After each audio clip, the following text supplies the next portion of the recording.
Defund the police. That's the slogan on some protest signs, and you'll hear plenty of scaremongering about how police departments would go away overnight. There'd be nobody to call for help in a crisis.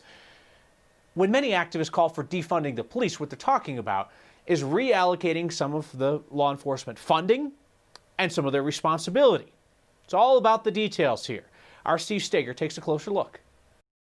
I get concerned when I see kind of the paramilitary sort of thing. Denver District 11 Councilwoman Stacey Gilmore has joined with all members of City Council asking that the actions of police during protests last week get an outside look.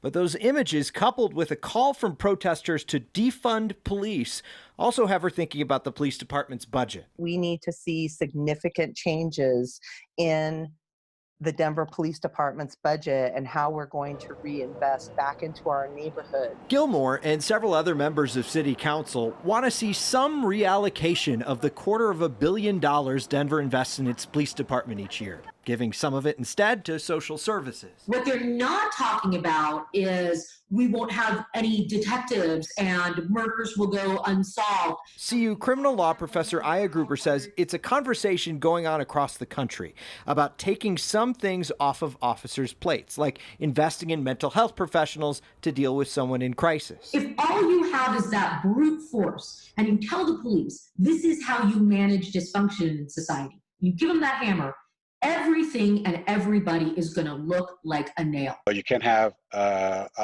caseworker from social services respond to a person with a gun, right? MSU Denver criminal justice professor and former officer Kevin Smith says that's unrealistic. I think police officers, by their trade, by their profession, have to be kind of the triage unit to respond to those needs. He says any talk about reallocating funds to reform police should be a discussion about training and recruiting.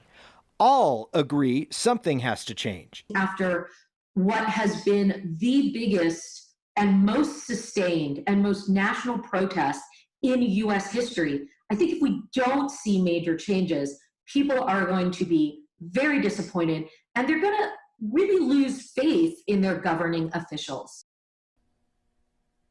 So I mentioned that Denver City Council wants an outside investigation into the protests and the action of Denver police officers during those protests.